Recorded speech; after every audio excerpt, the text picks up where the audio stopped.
So let's check it out. Oh wow, look at that.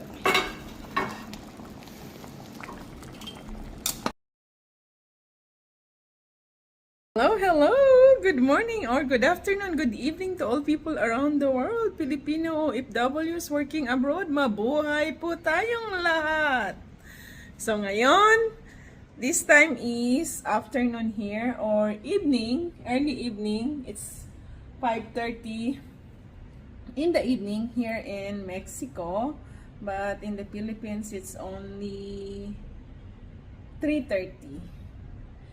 No, it's 5:30 in the morning also in the Philippines, but here in Mexico is 5:30 in the evening.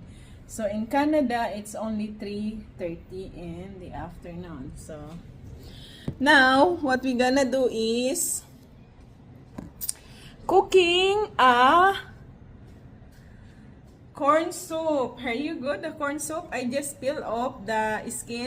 You know, I'm surprised even it's in the fridge because I bought it in Walmart here in Akumal. I'm surprised because, you know, kulubot kasi sa sobrang init siguro nung hinarvest. At ito yung balat niya, guys. So, this is the I saved this because I'm gonna make this tea.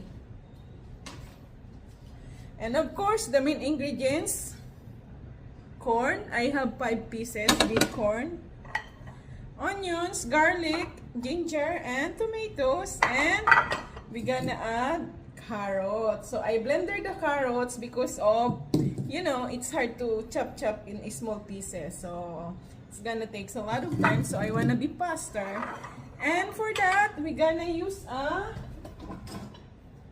Salad Master MP5 cookware to cook our all corn soup.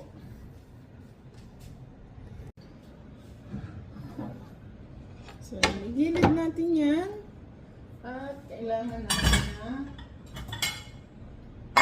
ito para mahiwa-hiwa natin to.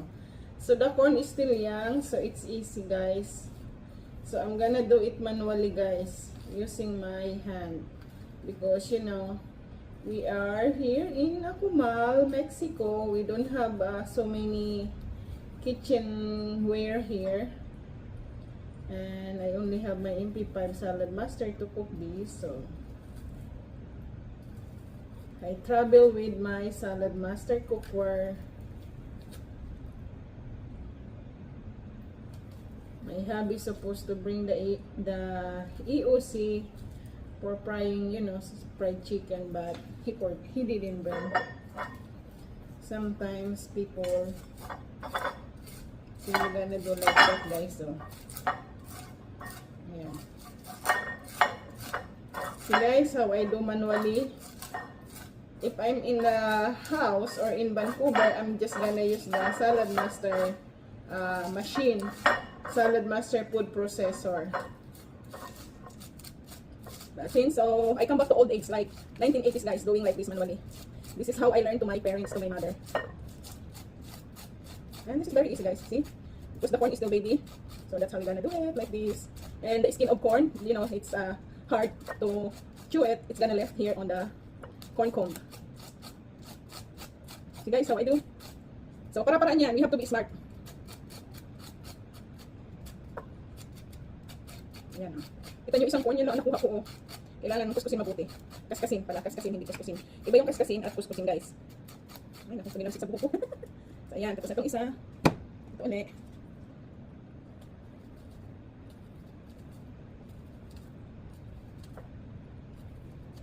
It's a good thing it's still young, this corn. But it's not very fresh, guys, because this is from Walmart. We bought it the other night. I think the second day when we're here. Today is our 5th day here. 5th day or 4th day. I think it's 5th day. 5th day in counting, including the traveling day, but in total it's only our 4th day today here. Diba, guys? So, ganyan lang yung kadali. You have to choose the young corn to if you don't have any pangkaskas or no grater. But if you have grater, you can do also the matured corn. So you just do the grater. But since this is still young corn, so it's easy doing like this, guys. And this is so good. This corn, it's yummy because this is lagkitan. We call it in Tagalog lagkitan. So ako talaga guys, matipid ako pag ako nagta-travel. Kung makakapagluto lang naman talaga, magluluto ako guys. Kasi ang mahal ng mga bilihin dito guys. Para ka ding nasa Canada eh. Yung mga pagkain sa restaurant, then you know the tips in the restaurant here in Mexico is mandatory. There you go guys, it's clean. So now we're gonna put the onions. So this is one big onions guys. More onions is more delicious. And then followed by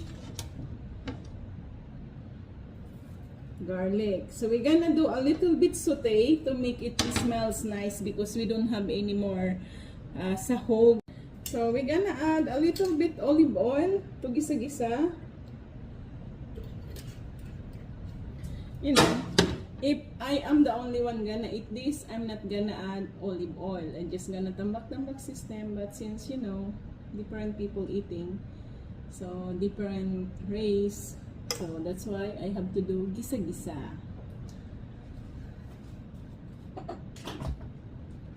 So 450 degrees Fahrenheit for gisa-gisa because it's only medium heat.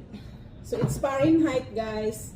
If you wanna get the degree Celsius, so 450 minus 30, it's gonna be 420 divided by 2. So 420 divided by 2, it's only 210. So that's why it's only medium heat, the 450 degrees Fahrenheit. So I'm just explaining you guys. So we're using Salad Master MP5 to do the cooking of corn soup with carrots, lycopene, diba? And more lycopene for the eyes. Pampalinaw ng mata. So, let's do gisa-gisa. Where's the lid? I'm looking for the lid. Okay, close the lid. That's how we do the saute or gisa in Salad Master. We have to close the lid and let it roasted the onions. Out. Oh wow, it's roasted already. So now it's time to put the ginger and the tomatoes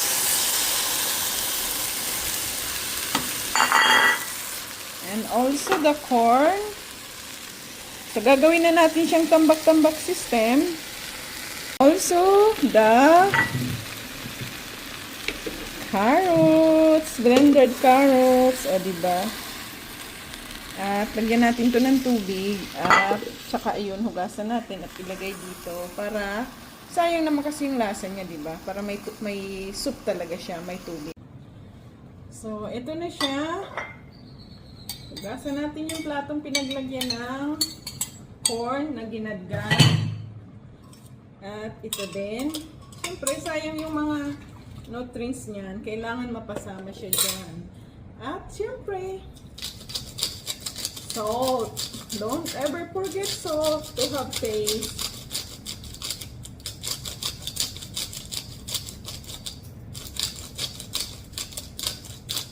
I know how to estimate guys, and it's only come out a little bit on it, that's why.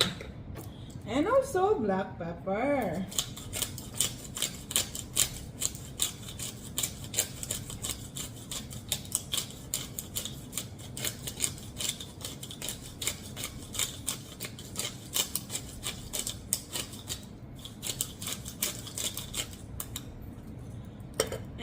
To make people having a nice relaxation time after eating, we're gonna add some rosemary. Diba? To make it nice, to have some nice aroma. Smells nice. So they call it romero in Spanish, the rosemary.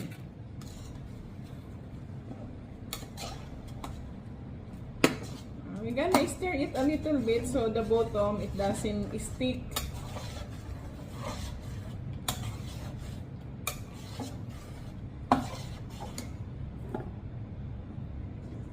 Close the lid and let it cook by itself. Now it's like cooked already, so let's check it out. Oh wow, look at that.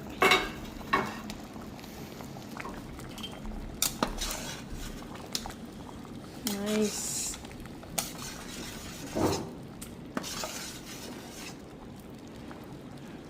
So it's done cooking after 10 minutes.